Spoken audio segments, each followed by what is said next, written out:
वो दोस्तों बहुत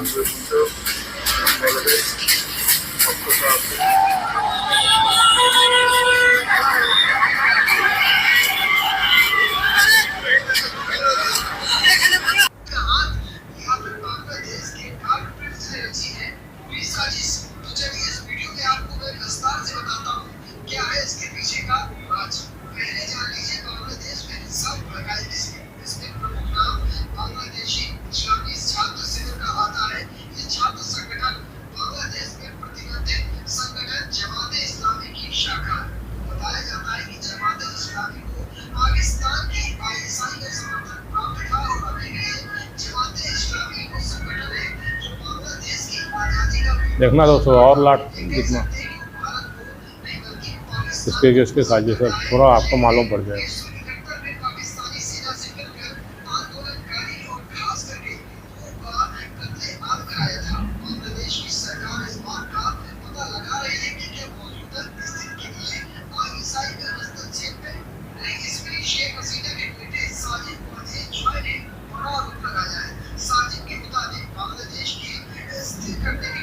पाकिस्तान की खुफिया एजेंसी आईएसआई का हाथ है। इस हिंसा को भड़काने में डार्क प्रिंस नाम से मशहूर बांग्लादेश नेशनलिस्ट पार्टी के कार्यवाहक प्रमुख तारिक रहमान का भी हाथ है।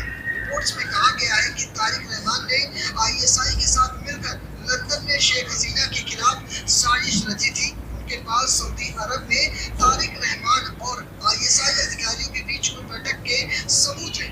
वही हिंसा को लेकर अमेरिका भी सवालों के घेरे में है। खबर ये है कि बांग्लादेश में अमेरिका के राजदूत पीटर की हास ने जमात के नेताओं के साथ सीक्रेट मीटिंग की है।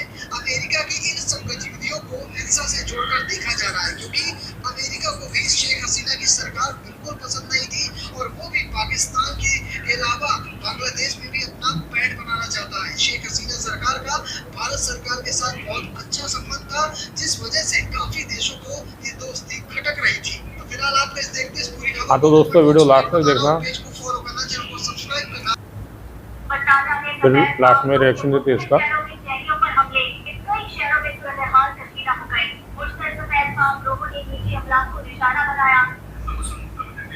वो दोस्तों बहुत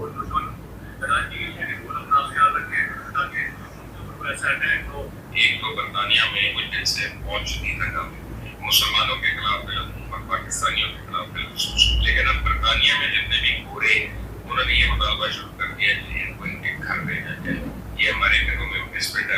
मुझे इस खबर को सुनकर सबसे ज्यादा दिल और आपने ये खबर सुनी हो फिर आपकी कोई आदत होती है मेरी इस खबर को सुनने के बाद अगर इस खबर की तरफ तफसील पढ़े तो यकीनी तौर पे उनके दिल रोज से खड़े हो जाते हैं। पाकिस्तानी बंदों को बहुत ज्यादा पीटा है, लातों और घूसों से मारा है और आज ये बच्चों में से जो बच्चे हैं वो बच्चों को जो पेचिंग दे रहे हैं उनको वो अमेरिका से प्यार करवाएगा, अपने इंग्लैंड से या जर्मनी से प्यार करवा नहीं सकता। देखना दोस्तों और लाख कितना इसके साजिश है पूरा आपको मालूम पड़ जाएगा। इनकी आंखों के आगे अंधेरा छा गया है।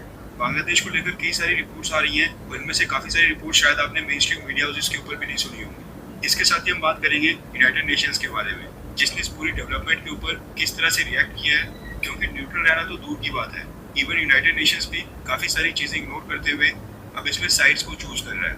काफी इंटरेस्टिंग अपडेट्स आ रही हैं, इसलिए वीडियो को एंड तक देखिएगा। सबसे पहले रिपोर्ट आ रही है अमेरिका से। न्यूज निकल कर आ रही है कि अमेरिका में जो बांग्लादेश की एम्बेसी है और वहाँ पर जो कॉन्सुलेट्स हैं उसमें वहाँ पर कई सारे बांग्लादेशी ओरिजिन के लोग घुस आए थे और वहाँ पर शेख हसीना और उनके पिता शेख मुजीबुर रहमान के जितने भी वहाँ पर फोटोज और पोस्टर्स थे उन सबको उन्होंने हटा दिया। ये जो वीडियो आपकी स्क्रीन के ऊपर चल रहा है ये अमेरिका से ही आ रहा है। अब जिस भी देश में एम्बेसी होती है उसकी एक्सटर्नल सिक्योरिटी की जिम्मेदारी उसी देश की होती है और कायदे से देखा जाए तो जब बांग्लादेश के अंदर तख्ता पलट हो गया था उसी समय अमेरिका को बांग्लादेश की एम्बेसी को सिक्योरिटी बढ़ा देनी चाहिए थी, लेकिन जैसा ही वीडियो में देखा जा सकता है लॉ एंड ऑर्डर नाम की वहाँ पर कोई चीज ही नहीं है। कोई भी आम बांग्लादेशी अमेरिका में बांग्लादेश की एम्बेसी या फिर अमेरिका में बांग्लादेश के कॉन्सुलेट्स के अंदर घुस रहा है और अमेरिका दुनिया को ज्ञान बांटता है कि डेमोक्रेटिक वैल्यूज और लोकतांत्रिक मूल्यों की रक्षा कैसे करनी है। हेलो दोस्तों, आपने देखा होगा ना अभी अमेरिका की एम्बेसी की तो इसमें दोस्तों पाकिस्तान की आईएसआई और अमेरिका शामिल है जो प्रोटेस्टर्स ने जेल के ऊपर हमला करके जिन प्रोटेस्टर्स को सरकार ने अरेस्ट बांग्लादेश में तख्ता पलट हुआ सरकार का। ऊपर से दोस्तों अमेरिका में जो बांग्लादेश की एम्बेसी है उसमें भी बांग्लादेशी घुस गए। उनको वहाँ का बांग्लादेश सरकार के फ़ोटो उतारी है, सब उतारी है। मतलब ये तो अमेरिका की जिम्मेदारी होती ना, जो एम्बेसी की सुरक्षा करना। कहाँ कानून पूरा ढील दे रखी है, अमेरिका ने पूरा ढील दे रखी है, क्योंकि वो पाकिस्तान को सपोर्ट करते हैं ना दोस्तों।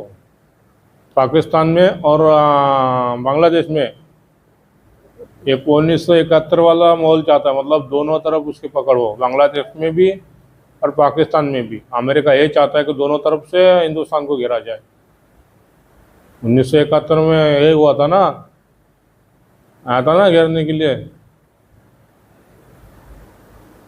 ये क्योंकि सबसे ज़्यादा अमेरिका को हिंदुस्तान से खतरा है, क्योंकि हिंदुस्तान की इकोनॉमी इतनी आगे बढ़ रही है, इतनी आगे बढ़ रही है, पूछो मत। कितना चाइना से खतरा है, चाइना की डाउन हो रही है, हम आगे आगे जा रहे हैं। अंदर से बहुत जलता है अमेरिका हिंदुस्तान के ऊपर।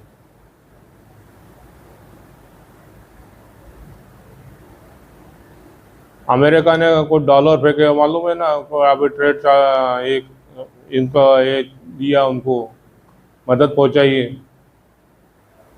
सहायता भी करी, और पैसा कहाँ गया, इसमें लगा पूरा। उसने इसलिए पाकिस्तान ने 500 उनकी जो स्पेशल सर्विस फोर्स है ना, SHG कमांडो, SHGP कमांडो, वो जम्मू में भेजे थे धान भटकाने के लिए। क्योंकि हमने फिर उनके पीछे गरुड़ कमांडो उतारे, पहला मिलिट्री फोर्स के कमांडो उतारे, इधर ये कांड कर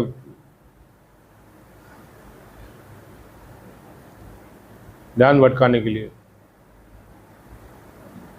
कुछ मदद पीछे से चाइना ने करी है,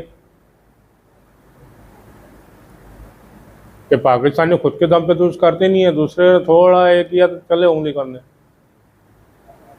तो 1971 भूल गए, कारगिल भूल गए। दोस्तों हमें बहुत सतर्क होना पड़ेगा इस बारे में, एकदम ये होना पड़ेगा, क्योंकि हमारे अब अमेरिका भी दुश्मन पे उतरा है अब।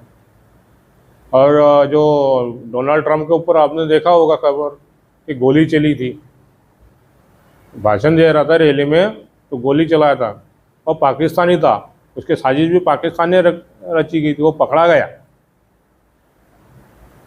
तब भी उनका पूर्व राष्ट्रपति के ऊपर गोली चलाने वाला पाकिस्तानी था,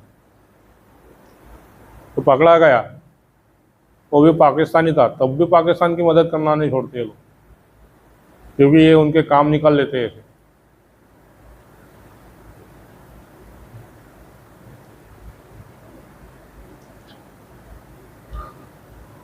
अभी क्या बोले, हमें तो ये जम्मू से ज़्यादा ये बांग्लादेश की तरफ से खतरा है। उनकी जो पब्लिक हमारे देश में घुसेगी, उसका असर तो हमारे इस पे पड़ेगा का ना, इकोनॉमी पे।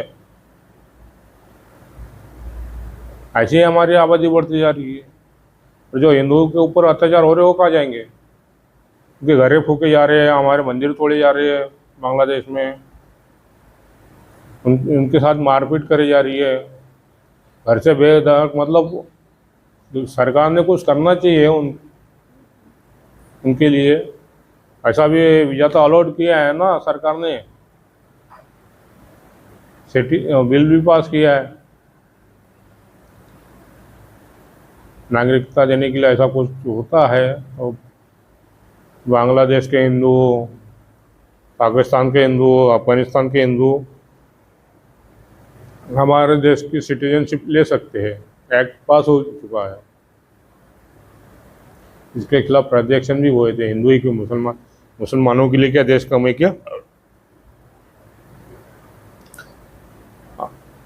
अगर तुम्हें फिर से हिंदुस्तान में आना है, तुमने पाकिस्तान बनाए क्यों, बांग्लादेश क्यों बनाया? अगर तुम्हें बांग्लादेश में, पहले बांग्लादेश हिंदुस्तान के साथ एक करते थे। और इसके पीछे मालूम है कौन सी जमात है? जमात ये इस्लाम, जो कोरोना वायरस में भी हिंदुस्तान को परेशान कर रही थी। ये पाकिस्तान की कट्टरवादी पार्टी है दोस्तों, जो बांग्लादेश में भी पहले थी, बांग्लादेश आज़ाद होने के पहले। इन्होंने हमारे खिलाफ कितने हथियार उठाए थे, हमारे सैनिकों के खिलाफ, आज़ादी के समय, बांग्लादेश आज़ादी के समय। ये पाकिस्तान की सपोर्टर पार्टी है, पूरा फंडिंग पाकिस्तान से होता है।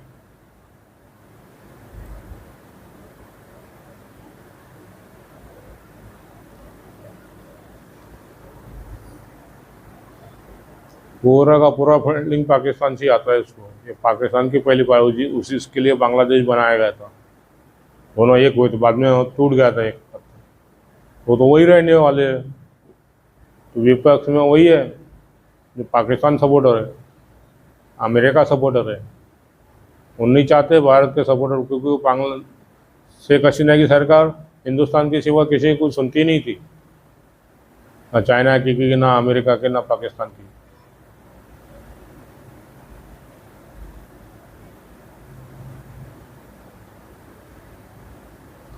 बहुत बड़ी गेम खेल ली है, क्योंकि अमेरिका उसका ही बदला लेना चाहता है। जब हमने रशिया से तेल लिया, हमारे प्रतिबंध लगाएंगे, ये लगाएंगे, वो लगाएंगे, उसका बदला ले रहा है। क्योंकि शेख हसीना ने हमें पोर्ट भी पहुंची थी, जो उनका पोर्ट था हिंदुस्तान ने लिया था ना चलाने के लिए, जो चाइना ने बनाया था। दोस्तों ये वीडियो बहुत बड़ी हो जाएगी, ख़त्म करते हैं पर मिलते हैं अगले वीडियो में। मुझे दीजिए इजाज़त। मैं हूँ आपका दोस्त राजेश सूर्यवंशी। जय हिंद, जय भारत दोस्तों, जय श्री राम दोस्तों।